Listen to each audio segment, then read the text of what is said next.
Our next presenter is Rahima, one of our own, Rahima, and we're so lucky that Rahima is staying with us for another year. So we're very lucky that, like Adriana and Miriam, there are three ACPs for 2020. So we're very blessed to have them continue with us. So Hi, Rahima, Dr. Ramos. Good afternoon. My name is Rahima Bashiri, as you know me throughout the whole year here in UCLA. I'm originally from Afghanistan, and today I will be talking about the state of dentistry in Afghanistan. This is the outline of my presentation for today. I'm going to talk a little bit about myself and where I come from. I was born in the capital city, Kabul, in 1990. But my family originally, they come from a very small village. It's located in the valley of the mountains in the western part of the country, which is called Zikin, in the Farah province. And to be exact, that's where it's located in Afghanistan. Afghanistan is a mountainous, landlocked, multi-ethnic country. It's located in the South Central Asia, and the country is divided into 34 provinces. And the largest city and the capital city is Kabul. And the country also has neighboring borders with several countries such as Iran, Pakistan, Turkmenistan, Uzbekistan, Tajikistan, and China.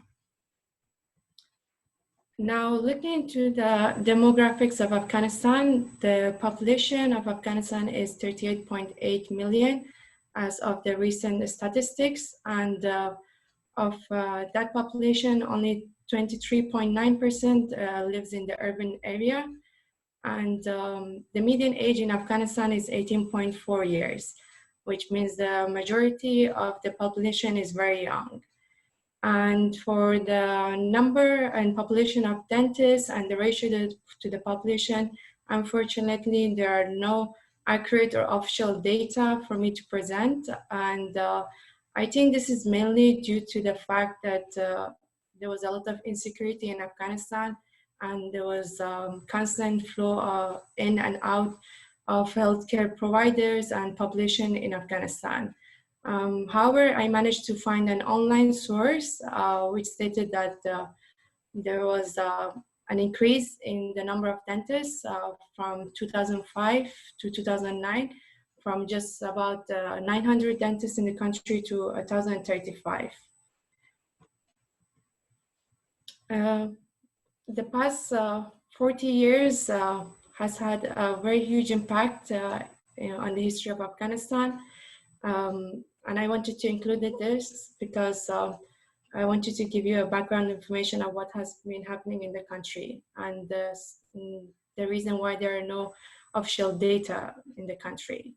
In the last quarter of the 20th century, Afghanistan suffered from the civil war and occupation by the Soviet Union from 1979 to 1989. And in subsequent, there was an Afghan communist regime from 1989 to 1992.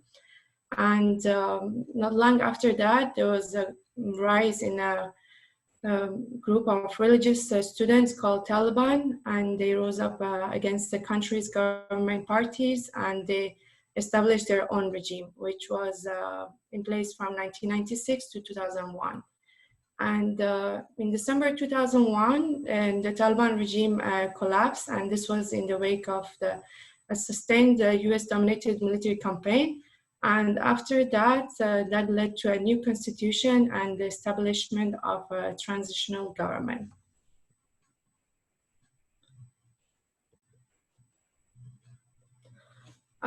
For the Afghanistan dental education, there is no requirement for pre-schooling, and usually students start their first year of primary school at 7 years of age. And all 12 years of schooling is available for free of charge in public schools. And after completing the 12 years of schooling, all students, they sit for a national exam, which is conducted to allocate them university seats. According to statistics, as per 2018, The Afghanistan literacy rate was just about 43% in the country, which is below the half of the population of Afghanistan. And there were several factors contributing to this low percentage, which was the ongoing war in the country, which led to a very insecure environment, and parents were scared to send their children to school. And also there was a 55% poverty rate in the country. And also during the Taliban regime, unfortunately, they had very strong beliefs and their ideology, and they implemented in the country. And during that period of time that it was their regime, there was no educational system, and all schools were closed down completely. So there was no education. And also, as we saw, most of the population there in the rural areas, and because of the poverty in the country, most of the men were mostly engaged in farming, and the ones living in the larger cities, they usually run family businesses. And as for the females, the girls, usually they were held back from going to schools, and this was mainly due to a lot of traditional beliefs that girls should stay at home and be cooking and getting married at a very early age, and starting to raise their families. And several other factors which also contributed to this is constant suicide bombings, and there was a lot of kidnappings in the country, and there were multiple acid attacks which were mainly targeting girls-only schools, and this created a lot of fear in a lot of parents in Afghanistan, and they were very scared to send their girls to school, because after these acid attacks, they suffered tremendously, and they had a lot of deformities in their faces, and they were just very scared to send their daughters to school. And however, after the establishment of the country, after the war, and the modern generation is causing a spike in the literacy rate in the country in the recent years. Now for the requirements for the dental school in Afghanistan, you need to have a high school diploma, and you need to pass a national entrance exam to the university. It's called concours, and the concours exam is 160 questions, and this examination is mostly about the high school subjects, which is already taken by students. And the high score to get in that exam is 360.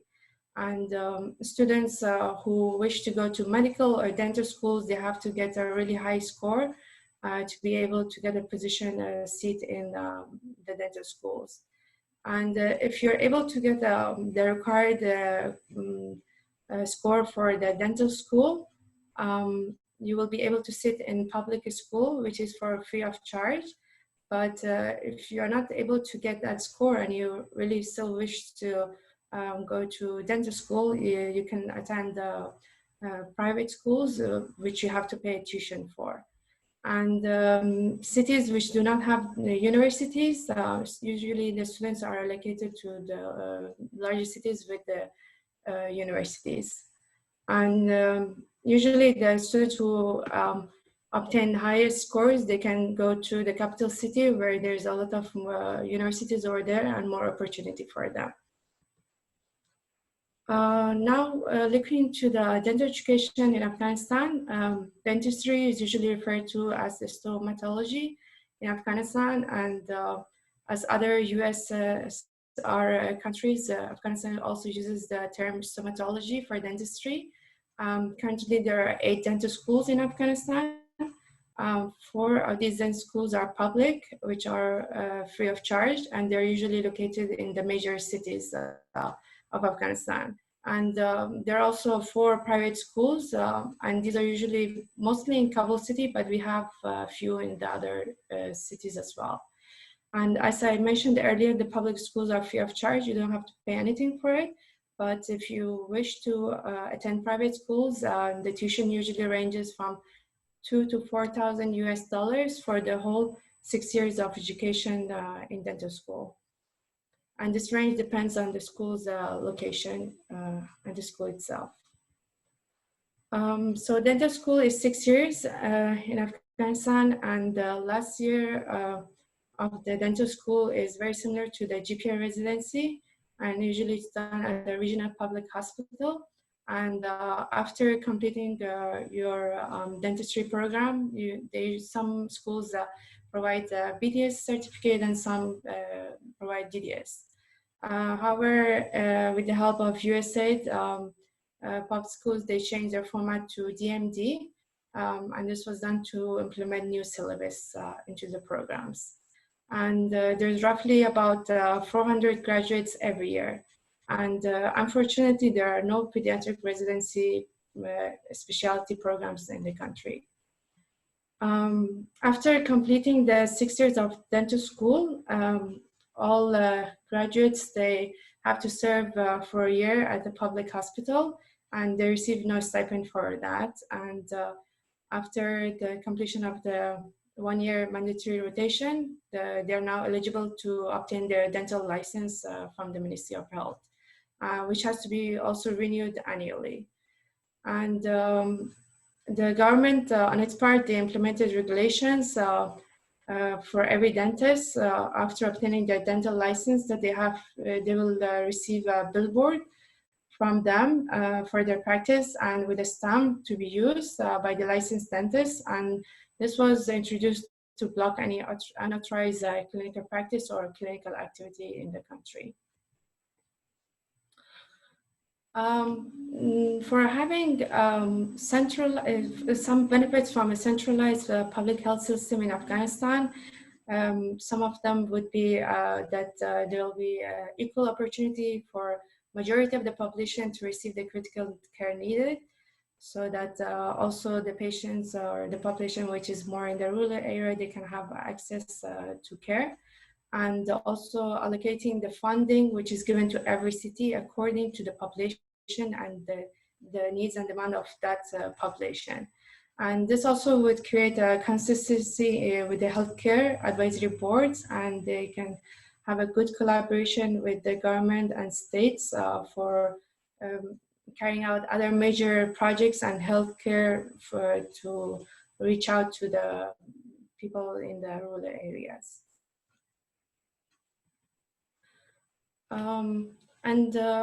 There are several factors which are contributing to the barriers in oral health in Afghanistan. And one of the leading factors, as with other parts of the world, is which is in most of the dental patients, is fear of pain. And unfortunately, there are many practices in Afghanistan which carry out very painful dental procedures without the use of local anesthesia.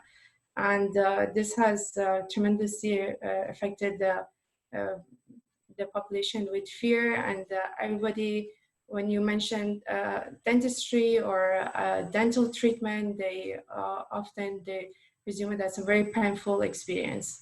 And the lack of oral health awareness and education also has had its own major role, as many people do not have the sufficient or enough awareness about the importance of teeth, and especially when it comes to pediatric patients, the importance of primary dentition and how it is important for them to take care of it, and overall the importance of having primary dentition.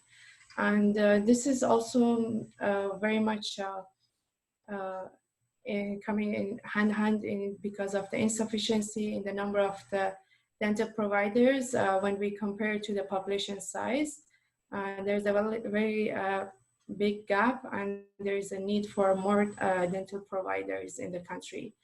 And also, there's a lack of facilities and modern day practice modalities. Most of the dental practices, they have very basic materials, and there's many dental procedures which they do not have the materials which is required for those treatments.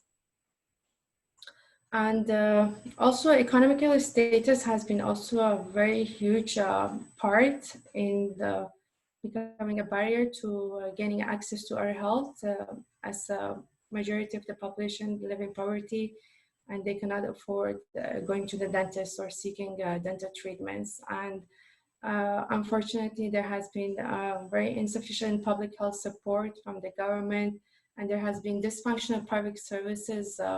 There's not much government-funded programs or support where patients who are in dental need can reach out to and have access for treatments. Now looking into the children oral health in Afghanistan, again, unfortunately, there are no specific statistics for this data, but I managed to find a study online, which was a school-based study. It was done in Herat province in Afghanistan. And this study was done by a group of dentists from Berlin, Germany in 2015. The study evaluated the oral hygiene, dietary habits, the parental economic and educational status, prevalence of fluorisis, and the fluoride concentrations in drinking water and the ones used in toothpastes were also measured. The caries was assessed according to the ICDAS system, and a total of 1,059 school children were sampled, and the findings were that they found a DMFT of 4.8 for children aged 6 to 7, and a DMFT of 2.5 for school children aged 12, and a DMFT of 4 for children age 15, and we can see that the highest was in the 6 to 7 age group. They also found that in the study that the mean range for the water fluoride concentration was 0.37, which was far below the recommended dosage. And the fluoride concentrations in the evaluated toothpaste also did not meet the international recommended levels. And the majority of the children didn't show any fluorisis, and they found out that having fluorisis or infrequent consuming sweets or having a father who was more educated was associated with low caries experience. And in conclusion, they concluded that the examined Afghan children, they had a very high unmet dental treatment needs and caries experience, and sufficient access for restorative treatments and prevention measures is urgently required. My past 1 year experience at UCLA has been very informative, and it has helped me to nourish my knowledge and to build up my profession as being a better dentist. And this was done by through different trainings here. We had a strong didactic education in pediatric dentistry, and we had literature review sessions where we studied different studies and the latest in the pediatric dentistry based upon evidence-based dentistry.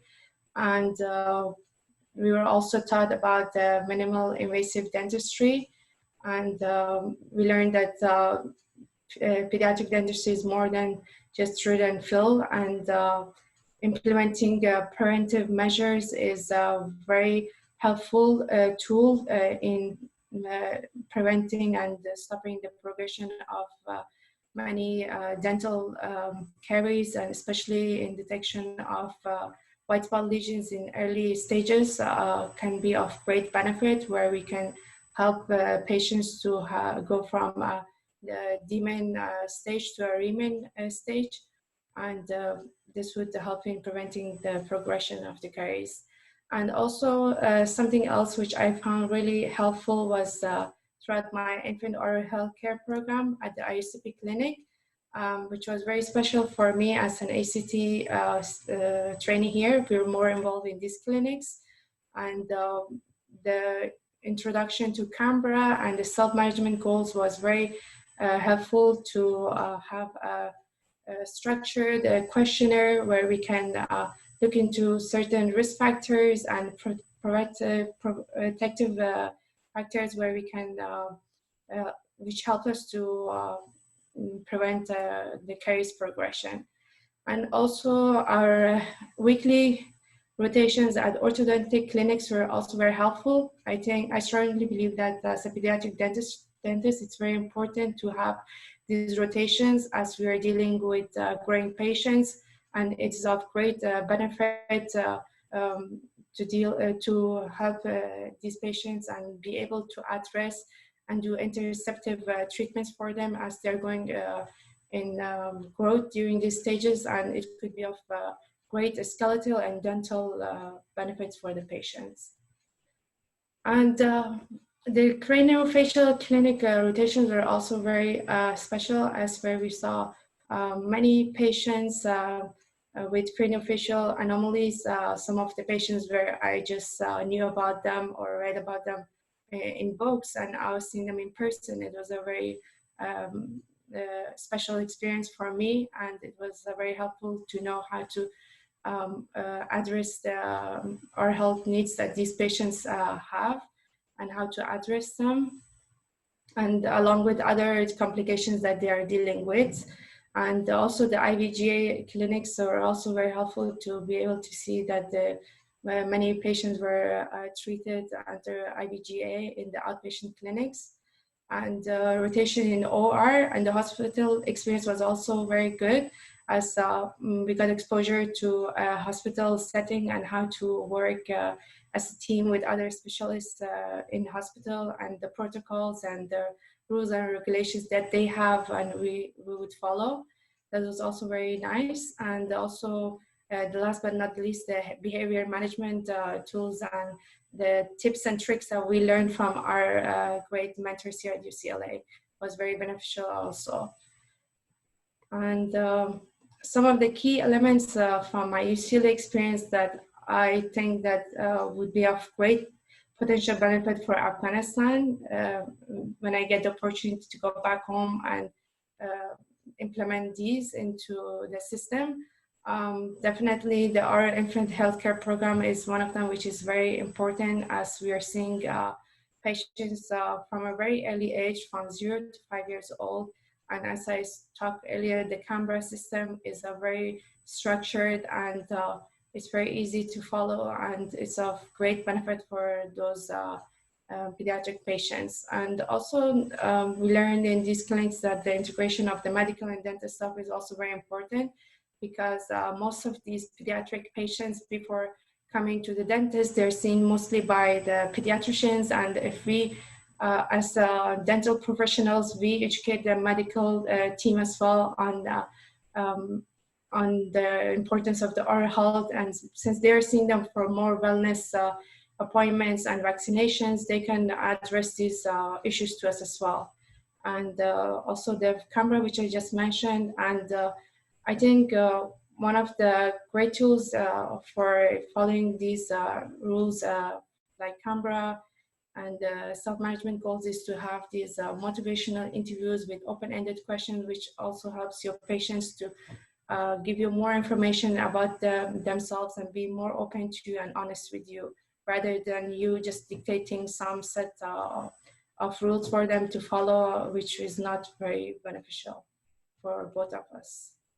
And the knee-to-knee experience examinations were also very helpful. It's very nice to have the opportunity to have these this method for doing the dental examinations, as it's very feasible and it can be carried out in anywhere, especially if we are targeting some of patients which are not in clinical settings, which are mostly in rural areas. It's very good technique to use for the detection of the white spot lesions. And fluoride treatments, I think that's one of the most important things that I think should be implemented into the oral health sector in Afghanistan. I believe that many of the patients will have a great benefit from that. And definitely the anticipatory guidance and counseling and giving a lot of dietary habits information to patients, they will also take a lot of, it will have a great benefit for them too. And also, as I mentioned, the self-management goals, it's a great way to engage your um, patients' parents with you and have them on board so they can also help you. And some of the other ways, it could be like through other health initiatives and campaigns, especially in pediatric clinics where most of these patients are seen. And this is going to be very helpful as you're educating and raising a lot of awareness. And media advertisements, such as on TV or talk shows or radio, can also help contribute to raising this awareness. And I think the mobile bus oral health campaigns are also very good to reach out some of the patients which don't have access to the central cities where most of the dental providers are. And also having epidemiologic and statistic data is also very important for the government, as this will help them to know to see and study the gap in the dental providers and the demand for the population. And also educational brochures are very important as well. You can put them in any pediatric clinics which patients will have access. You can write about the importance of baby teeth. Also in Afghanistan, like my friends, they mentioned in Saudi Arabia, most of them, they believe that the baby teeth are of no importance and they're going to be falling out anyways. Why do I have to care about them?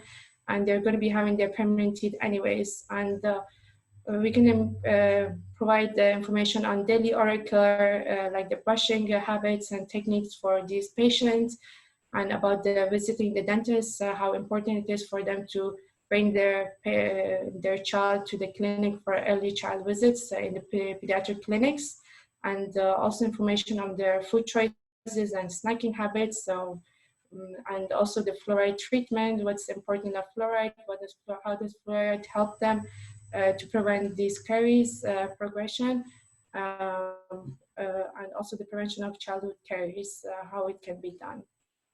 And I found this scheme very helpful. Which is looking into the social determinants of the oral health disparities in the community or the population that you are. And there are several factors and at different levels.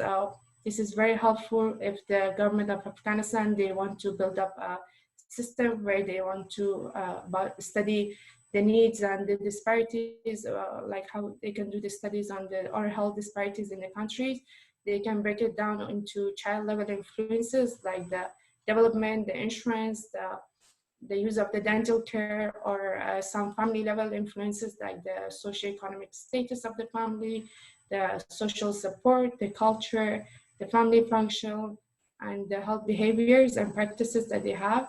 And also the community level influences like the social environment, the dental care system characteristics, and the physical environment, and culture, and again, the community oral health environment.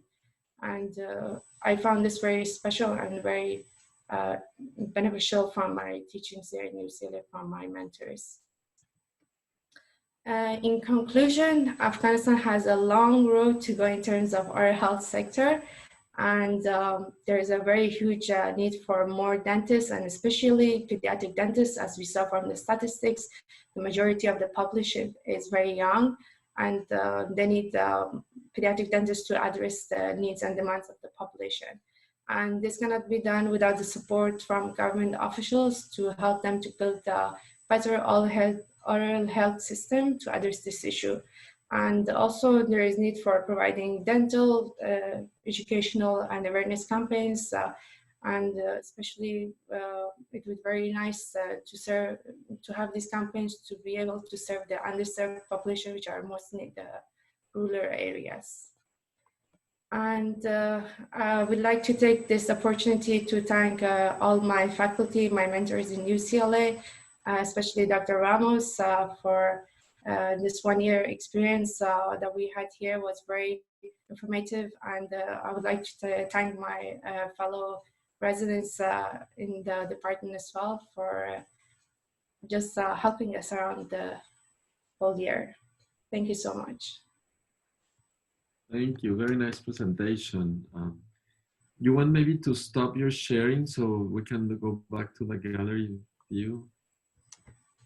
For whatever reason, I don't seem to. Yes, thank you.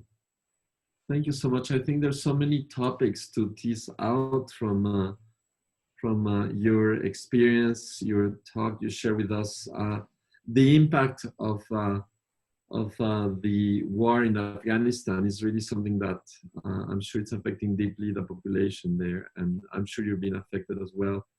One of our past not ACT regular residents from UCLA, they actually were from Syria and they went to spend some time in some refugee camps in Jordan. So what is the status of refugees from Afghanistan? Can you tell us a little bit about what is I'm sure that the conditions are very, very hard for any health in general. So can you comment about the general health conditions for children in Afghanistan and especially those affected in refugee camps at the moment? Yes, so as we saw, there is not much dentists in the country, and it's not. This issue is not just about dentists in the country. It's more of the whole medical system, and most of the patients who can afford and they go to the neighboring countries like Iran, Pakistan, or they go to India for seeking these medical treatments. And the gap over there is, as I mentioned in my presentation, is because of the ongoing war, and it's very insecure environment. Like even if people want to develop something, there's always something going on. There's a lot of uncertainty in the country. Every time everybody goes on a positive note, they want to initiate something in the country, again, there's a collapse in the whole system, and there's a lot of uncertainty. There's a lot of insecure environment. Some people are really scared to go into the medical field because most of these dental or medical providers are usually at target of some groups like Taliban groups, or where they're like targeting them. There is um, attacks which are happening in hospitals. And there was a recent attack which took place just a month ago in a maternity hospital. This is all contributing factors which are making it very unstable in the country. Even if there's like medical team or staff which are getting educated in the country, they want to go out of the country. They want to travel to other countries for better quality of life. And as for immigrants in other countries, I myself was an immigrant. I was in Iran, I was in Pakistan, and then we moved to Dubai.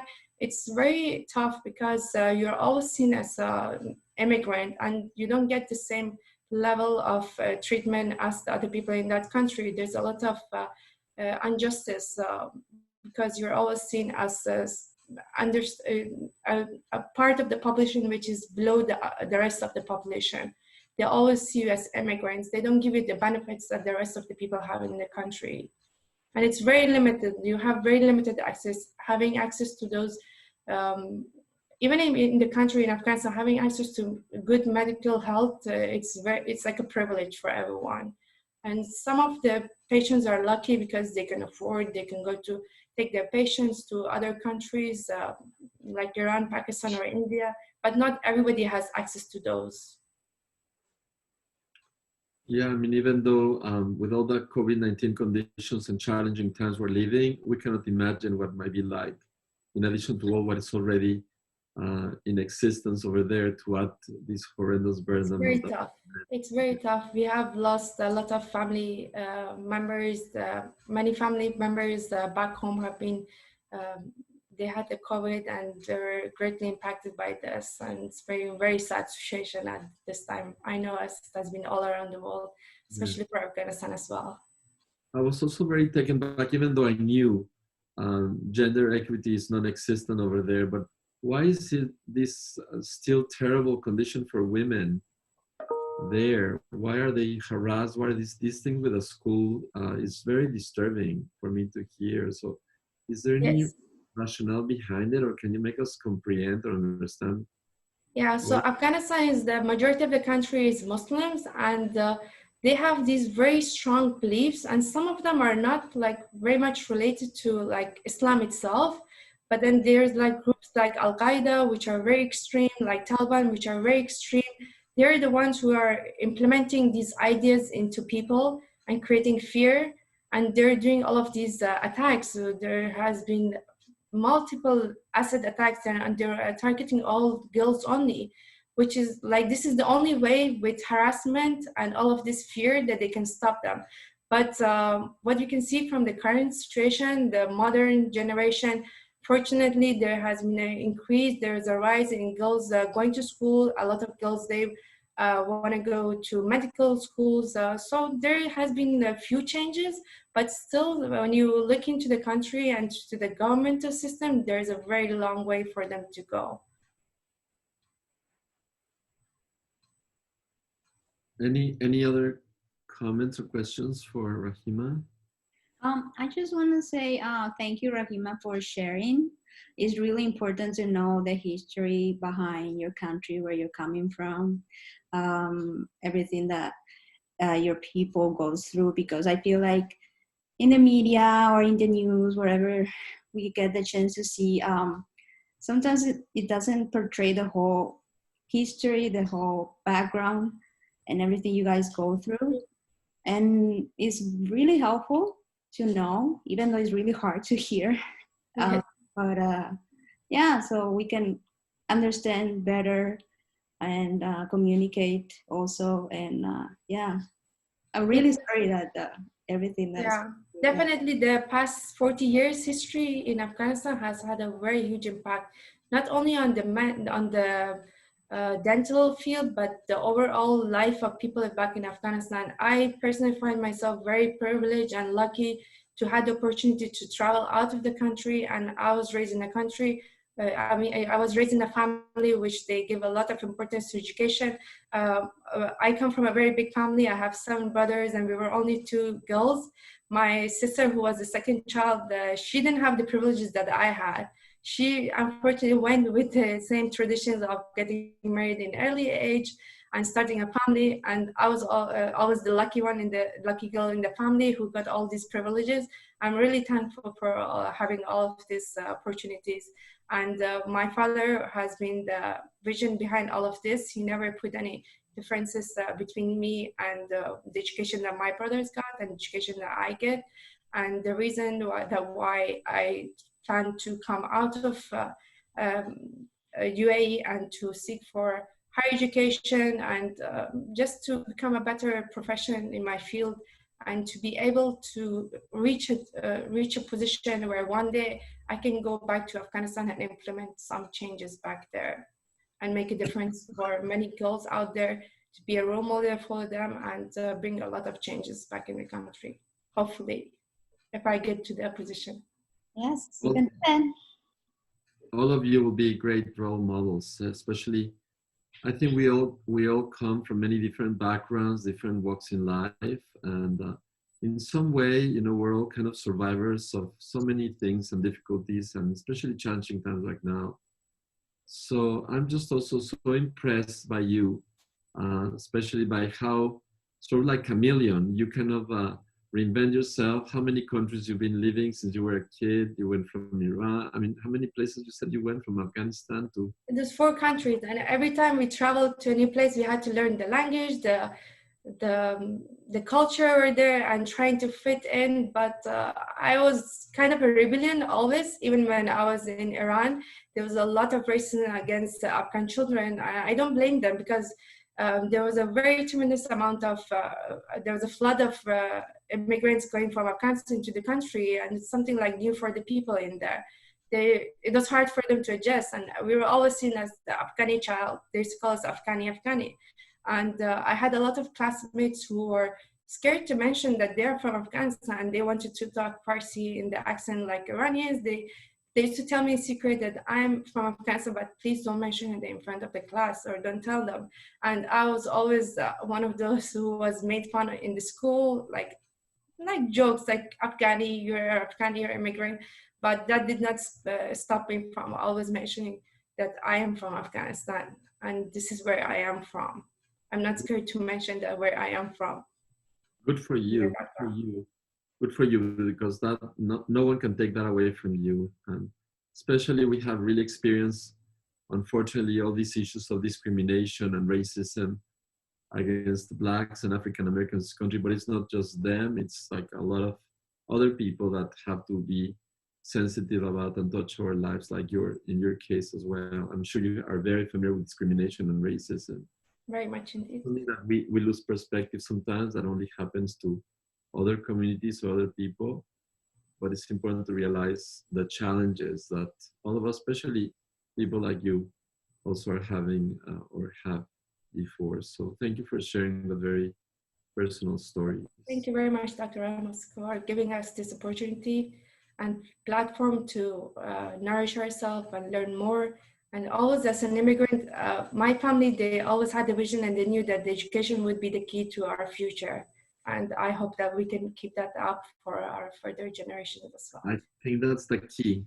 The education, no one can take that away from you, and that's the most amazing power, right? So that's why we have to strive for really helping and giving chances and educating people that are coming after us. So that's your challenge of all of you, that you had the chance and opportunity to have trained and have been able to develop your educational, perspective, and also your dreams to help other people behind you to achieve the same goal. So I'm very, very thrilled and happy to have you with all of you with us, and especially for your stories. This is a very humbling experience that we're so grateful, and also very humble at the same time, and grateful that we have people like you around us. So thanks very much. Thank you for having me.